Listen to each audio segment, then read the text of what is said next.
18 தர்பார் வந்துட்டாயா. வணக்கம், வந்தனம், நமஸ்தே, நமஸ்கார், நமஸ்துதே. நான் உங்க எழில். இது நியூஸ் 18 தர்பார். சீனுப்பு கடையில் போய் என்கிட்ட காசு இல்லை, அடுத்த வாரம் தாரேன்னு சொல்லி கறி கேட்கறான். ஆனா கடை கொடுக்க முடியாதுன்னு சொன்ன கறிக்கடைக்காட்ட போய் சுடுகாட்டில் இருக்கக்கூடிய பிணத்தை எடுத்துட்டு வந்து கடை முன்னாடி போட்டு அராஜகம் பண்ணா எப்படி இருக்கும்?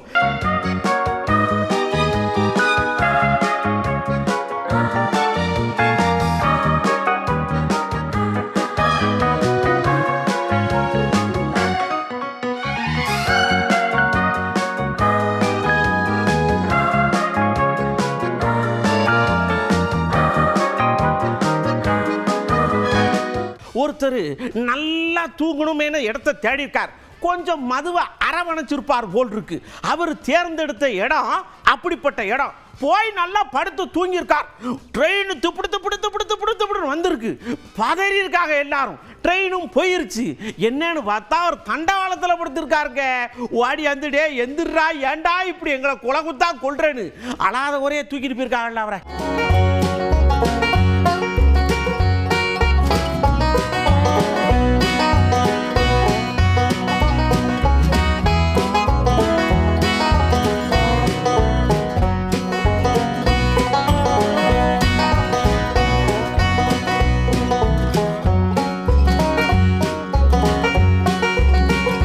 குஜராத்தில் லவ்வரை கூட்டிக்கிட்டு ஒரு பூங்காவுக்கு போயிருக்கா. அப்படி அதாவது ஜூக்கு.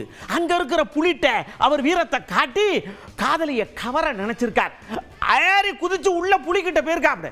ஆனா அந்த புலி என்ன நினைச்சிருக்கு, இந்த பம்மாத்தி எல்லாம் ஏன்ட்ட வராது, மரியாதையே போயிடுறான்னு சொல்லிட்டு அது வாட்டுக்கு போயிருச்சு. அதுக்கு மூடு இல்லை சாப்பிட்றதுக்கு. அதனால இவர் தப்பிச்சு வந்துட்டார். ஆனா வந்தவரை நைய புடைச்சு எடுத்திருக்கிறாங்க ஊழியர்கள்லாம் சேர்ந்து.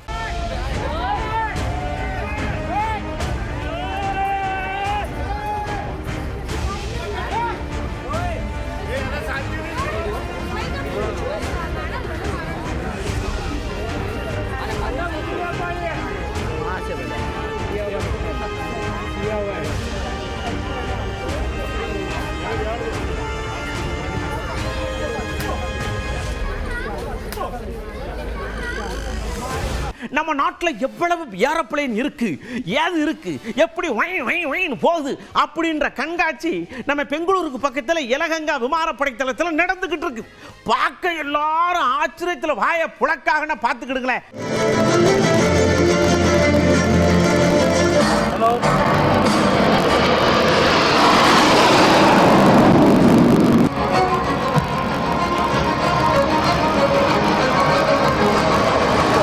For coordinated and precise rolling and pitching. The aircraft is now recovering and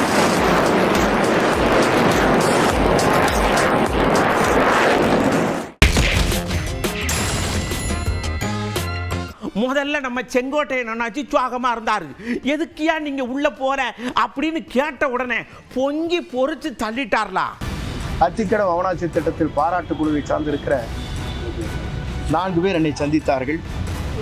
4 பேரில் நடராஜன் என்பவர், வெள்ளிங்கிரி, மற்றொரு வெள்ளிங்கிரி, மூர்த்தி என்பவர் என்னை அந்த நிகழ்ச்சிக்கு வர வேண்டும் என்று அழைக்கின்ற போது அவரிடத்தில் நான் என்ன சொன்னேன் என்று சொன்னால், எங்களை வாழ வைத்த தெய்வமாக இருக்கிற புரட்சித் தலைவர் அம்மாவுடைய திருவுருவப் படங்கள் அங்கே இல்லை.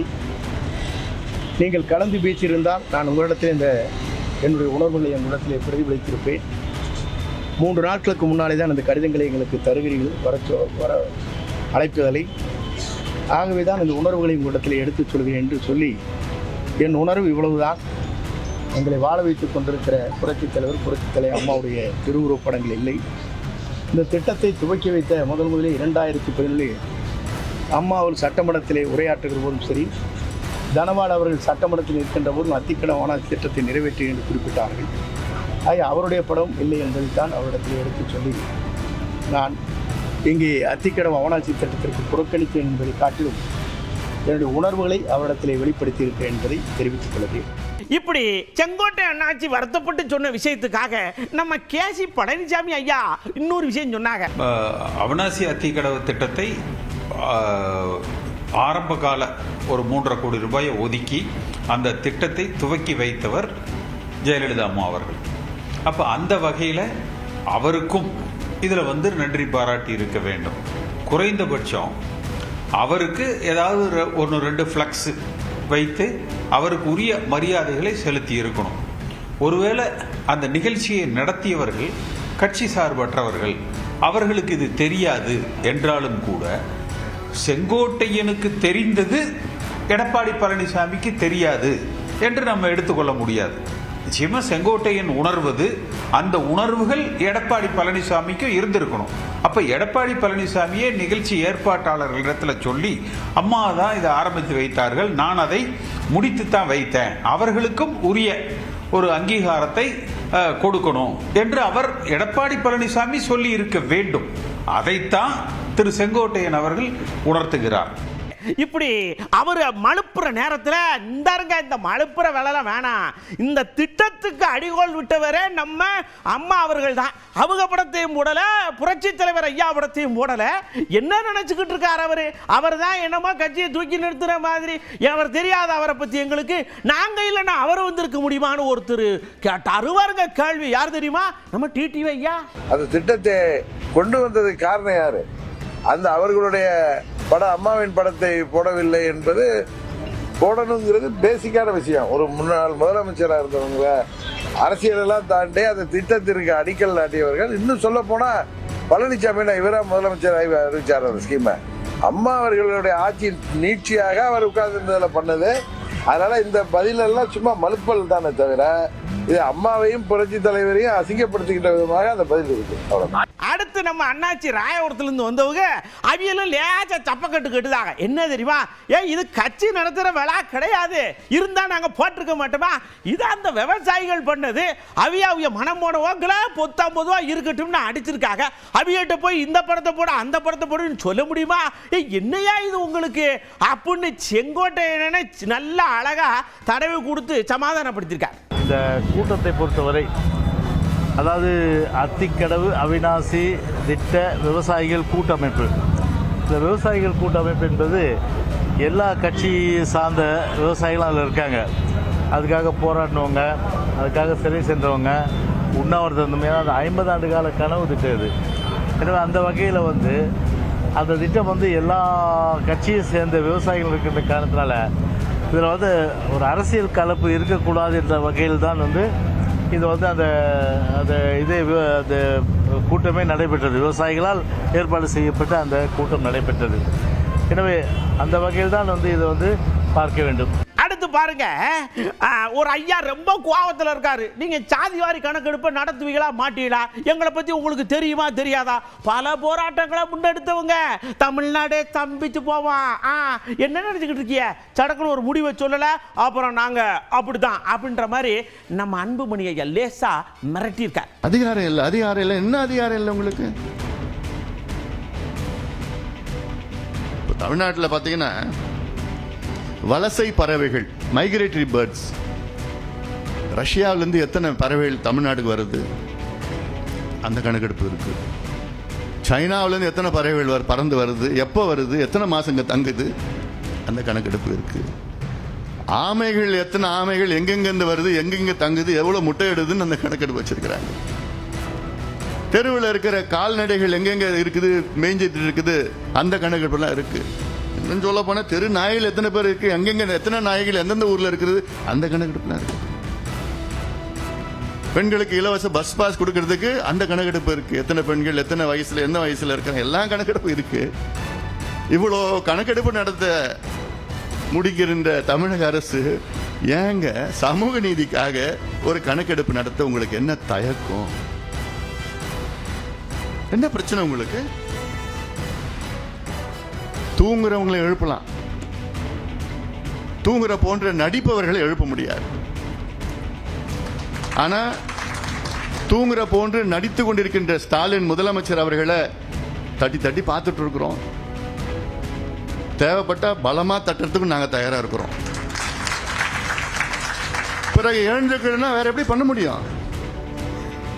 அதுக்காக தான் இப்ப மேடையில் இருக்கவங்க எல்லாம் சொல்றாங்க, கொடுங்க, வாங்க, சொல்லுங்க, அறிவிங்க, பார்த்துப்போம். ஏன்னா எங்களுக்கு வரலாறு இருக்கு, போராட்டம்னா எங்களுக்கு பெரிய வரலாறு இருக்கு. ஐயா புலியை பார்த்துருக்கீங்களா? கூட்டமே சேர்க்காது, தனியா நின்று உக்காந்த இடத்துலயே ஒய்யாரமா வேட்டையாடும். அப்படிப்பட்ட ஆள் நாங்க வாங்குற ஓட்டுகள் எல்லாம் எங்களுக்கு உண்டானதுதான். அவியலுக்கு உண்டானது, இவளுக்கு உண்டானது இந்த திராவிட கட்சிகள் தான் அடிச்சு விடுவாங்க. அடிச்சு விட்டுட்டு போட்டோம், எங்கள் வலிமை எங்களுக்கு தெரியும் அப்படின்னு சொன்னது யாருன்னு கேட்டீங்கன்னா நம்ம அண்ணன் சீமான் தான்.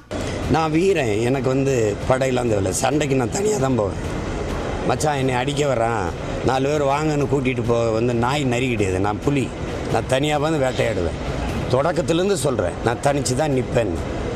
கோழைக்கு தான் கூட்டத்தோடு நிற்கணும். கூட்டத்தோடு நிற்கிறவனுக்கு வீரமும் துணிவும் தேவையில்லை, தனித்து நிற்கிறவனுக்கு தான் வீரமும் துணிவும் தேவை. என் கோட்பாடு தனித்து தான் நிற்கும். அண்ணன் இன்னும் கொஞ்சம் ஆக்ரோஷமா சொல்றாரு. இங்க பாருங்க, உலகமே கொண்டாடினாலும் சரி நான் கொண்டாட மாட்டேன், நான் ஏத்துக்க மாட்டேன். தமிழ காட்டுமிராண்டி மொழின்னு சொன்னவரை நான் ஒரு பொழுது ஏத்துக்க மாட்டேன். கோர்ட் 1000 சொல்லட்டும், இனிமே நான் அவரை ஒழிச்சு கட்டாம ஓய மாட்டேன்னு பெரியாரை பத்தி தான் அண்ணன் சொல்லியிருக்கார். நான் படம் பார்த்து பேசலையே, மற்றவங்க மாதிரி இது பெரியார், இவர் கண்ணாடி போட்டிருப்பார், இவர் தாடி வளர்த்துருப்பார், படம் பார்த்து பேசலை, படிச்சுட்டு பேசலை. நான் கேட்குறதுக்கு நீங்கள் பதில் தான் சொல்லணும், பதில் தான் சொல்லணும். பெரியாரை எதிர்க்க நீங்கள் பெரிய காரணம்லாம் தேடிட்டு இருக்காதீங்க. நீங்கள் எனக்கு உயிர் என் தாய்மொழி தமிழ், என் முகம், என் முகவரி, என் அடையாளம். உங்களுக்கெல்லாம் அது இருக்கும்னு நினைக்கிறேன். உங்கள் தாய்மொழி முட்டாள்களின் மொழி, காட்டுமிராண்டி மொழி, அது சனியன் விட்டு ஒழினா, அப்படி சொன்ன அந்த சனியனை ஒழிப்பதான் என் இலக்கு. இதில் என்ன பெரிய கோட்பாடு? தம்பிகடா, அண்ணன் பெரியாரை இனிமே ஏத்துக்க மாட்டேன். என் கூட இருக்கிறவங்களும் பெரியாரை ஏத்துக்கப்படாது. பெரியார் தான் வேணும்னா ஓடிரு இப்படியா. ஆமா, நான் கவலைப்பட மாட்டேன்ல, பெரியார் இல்லாத ஒரு சமுதாயத்தை நான் கட்டமைப்பேன் அப்படின்னு அண்ணன் புதுசா ஏதோ ரூல்ஸ் எழுதியிருக்கார். உலகமே ஏத்துக்கணுங்க, நான் எதிர்க்கிறேங்க. வேற ஏதாவது கேள்வி இருக்கா? நீங்க வேணா கொண்டாடுங்க, ஏத்துக்கிறீங்க. நான் எதிர்ப்பேன். பெரியாருங்கிறது எங்களுக்கு தேவையில்லை, எங்களுக்கு தேவையில்லை, எனக்கு தேவையில்லை. என்னை பின்பற்ற என் பிள்ளைகள் பெரியார் வேணும்னா வெளியேறி போயிட்டு இருக்கலாம். ஐயா சொர்க்கம் எங்க இருக்குன்னு தேடிக்கிட்டு இருக்கீடா? பால் குடத்தில் இருக்கு. என்னன்னு வாக்கிடா? முருகனுக்கு பால் காவடி எடுத்திருக்காங்க. பால் குடம் எடுத்து கொண்டு போய் முருகனுக்கு அபிஷேகம் பண்ணும் பொழுது அடடடடடடா, முருகனுக்கு அபிஷேகமா அப்படின்னு நம்ம மனசு சொர்க்கத்தில் மிதக்குங்க.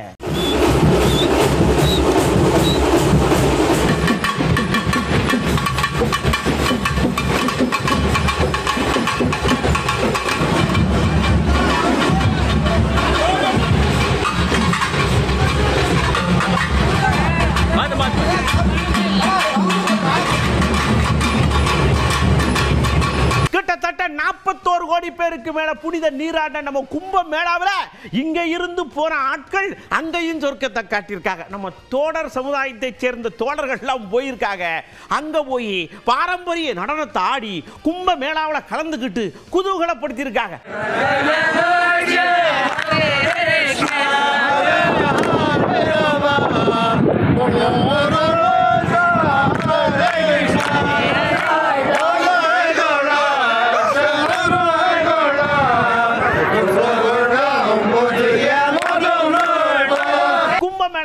அப்படியே குதிச்சு போனா ஜம்மு காஷ்மீர் பனி கொட்டுன்னு கொட்டுது. நம்ம ஊர்லயே கொட்டுதே.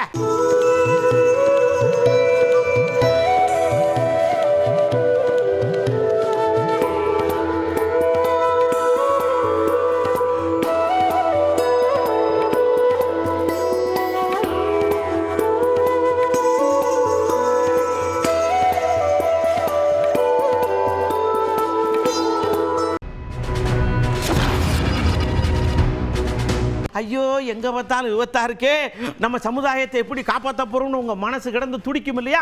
அதுக்கு சில ஐடியாக்களை சொல்லுங்கன்னு சொன்னோம். சொல்லியிருக்காங்கல்ல. கல்லூரி மாணவர்கள் பரவாயில்ல இன்னைக்கு வண்டி ஓட்டுறது போறத பாக்குறோம். அது ரேஸ் போன்ற வண்டிகளை பயன்படுத்துறாங்க. இதை கல்லூரி நிர்வாகமும் கட்டுப்படுத்தணும், பெற்றோர்களும் இதை கட்டுப்படுத்தணும். நிறைய பள்ளி மாணவர்கள் பாத்தீங்கன்னா 4 பேர் 3 பேர் வண்டியில ரைடு ஓட்டு போயிட்டு இருக்கான். அது எந்த ஸ்பீட்ல போகணும்னு தெரியல. வண்டியை முறுக்குனா அது பாட்டு வேகத்துல போயிட்டு இருக்கு. ஹெல்மெட் போடுறது கிடையாது, சீட் பெல்ட் போடுறது கிடையாது, ப்ராப்பரா எந்த ஒரு வெஹிக்கிளையும் மெயின்டெனன்ஸ் பண்றது கிடையாது. ராங் சைடு திருப்பிக்கிறாங்க, பின்னாடி சிக்னல் எல்லாம் போடாம திருப்பிக்கிறாங்க. எல்லாருமே ஓவர் ஸ்பீட்ல போறது ஏதோ கெத்துன்னு நினைச்சிட்டு இல்ல மத்தவங்க கிட்ட அட்டென்ஷன் சீக்கிங்ன்றதுக்காகவே நிறைய பேர் ஓவர் ஸ்பீடா போறாங்க. போதைப் பொருள் நிறைய பயன்படுத்துறாங்க. அதை பயன்படுத்தாம வண்டி ஓட்டுனாங்க அப்படின்னா சாலை விபத்தை தடுக்கலாம். அது போன் பேசிக்கிட்டே போறதுனால தான் விபத்துக்கள் அதிகமாக நடக்குது. மது அருந்து விட்டு ஓட்டுறதால தான் அதிக அளவிலான விபத்துக்கள் நடக்குது. ஹெல்மெட் போட்டு மேக்ஸிமம் ஓட்ட சொன்னாங்கன்னா கொஞ்சம் விபத்தை கம்மி பண்ணலாம். அவங்க ஆசைப்பட தான் செய்வாங்க. பேரண்ட்ஸ் வந்து அதை தடுக்கணும். இந்த ஸ்பீடில் தான் வண்டி போகணும்னு சொன்னால் அந்த ஸ்பீடில் தான் நம்ம போய் ஆகணும். எந்த மாதிரியான ஏரியாவில் வந்து ஆக்சிடென்ட் ஸ்பாட் ஆகுதுன்னு பார்த்து அங்கே டிராஃபிக் போலீஸோடைய நம்பரை இன்க்ரீஸ் பண்ணலாம். ஒவ்வொரு உயிருமே அவங்க குடும்பத்தை நம்பி தான் இருக்கு. குடும்பமும் அவங்க உயிரை நம்பி தான் இருக்காங்க. தன்னார்வ தொண்டு நிறுவனங்கள் எல்லாம் ஒருங்கிணைத்து எல்லா கிராமங்களுக்கும் போய் இருக்கிற அத்தனை பேர்த்துக்கு வாகனோடிகளுக்கு ரோடு சம்பந்தமான வாகனத்தை ஓட்டுவது சம்பந்தமாக என்னென்ன விஷயங்களை கடைபிடிக்கணுமோ அதை சொல்லிக் கொடுக்கணும். 20 வயசுக்கு மேலே உள்ளவங்க லைசன்ஸ் கொடுக்கணும். At the same time students, college students வண்டி எடுத்து வந்தாங்கன்னா அவங்கள்ட்ட லைசன்ஸ் இருக்கான்னு போலீஸ் டிபார்ட்மெண்ட் நல்லா செக் பண்ணணும். பொதுமக்களுக்கு அந்த ரோடு சயின்ஸ்னா என்ன, ரோடு ரூல்ஸ்னா என்ன அப்படிங்கிற எஜுகேஷனை கொண்டு போகணுங்கிறது என்னோட கருத்தாக இருக்குது. காலேஜில் படிக்கிற ஒரு பாப்பா வீட்டுக்கு காலேஜ் முடிஞ்சு போகணும்னு பஸ்ஸில் ஏறி இருக்கு. பஸ்ஸு மாறி ஏறிடுச்சு. ஒழுக்கம் ஐயோ இந்த பஸ் இல்லைன்னு சொல்லிட்டு திடுதிடுன்னு இறங்கியிருக்கு. பஸ்ஸு போனதில் கீழே விழுந்து பாப்பா அடிபட்டு இதாகி போச்சு. அதனால என்ன சொல்கிறேன், பஸ்ஸு மாறி ஏறிட்டீடா அடுத்த ஸ்டாப்பில் இறங்கிருங்க. அவ்வளோதான், ஒன்றும் பிரச்சனை கிடையாது.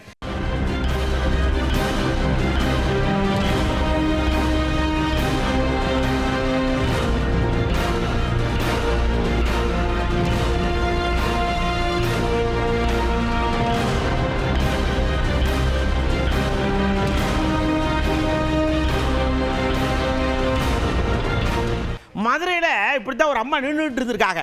இந்த டாடா ஏஜில் ஒருத்தர் ஒரு லோடு ஏற்றி இறக்கிருந்துருப்பா. அவளுக்கு இதை கவனிக்காமல் ஒரு காருக்கார் வந்து நேராக வந்து மோதி அந்த அம்மா காலை ஒடிச்சு விட்டாப்புல. ஐயா வண்டி ஓட்டும் போது அங்கே ஆள் நிற்கிது வண்டி நிற்கிதுலாம் தெரியாத இந்த பிரேக்கு கட்டணம் ஒன்று கொடுப்பானே அதை மிதிக்கக்கூடாதா?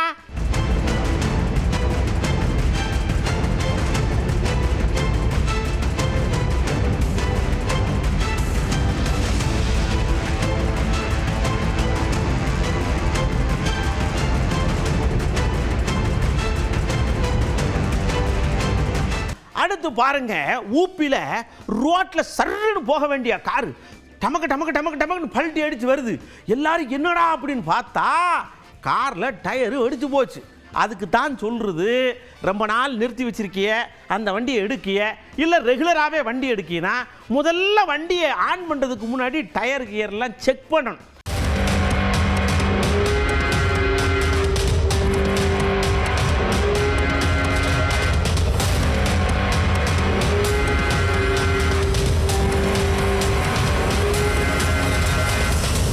மக்களை நல்லா தெரிஞ்சுக்கிடுங்க, நம்ம தர்பாரில் உஷாராக இருக்க வேண்டிய இடங்கள்லாம் நிறையா இருக்கும்ல. அந்த உஷாரான விஷயங்கள்லாம் ஃபாலோ பண்ணுங்க. என்ன அப்புறம் புள்ளக்காடு ஊரா இந்த ப்ராக்டிக்கல் எக்ஸாம்லாம் நடக்க ஆரம்பிச்சிருச்சு. இனி முழு பரீட்சை வேறு வரப்போகுது. நல்லா கவனமாக படிங்க. நல்லா படித்து மார்க் எடுத்து டாக்டர், இன்ஜினியர், வக்கீல், கிக்கில்னு எல்லாம் பெரிய படிப்புக்கு போயிடணும். ஆமாம், படிப்பு ரொம்ப முக்கியம். செல்ல குட்டிகடா நல்லா படிச்சிருக்கேன்னா அடுத்த தர்பாரில் இன்னும் நிறைய விஷயத்தோட வார உங்க பரீட்சைக்கு உதவுனாலும் உதவும். வணக்கம். 18 தர்பார் வந்துட்டாயா.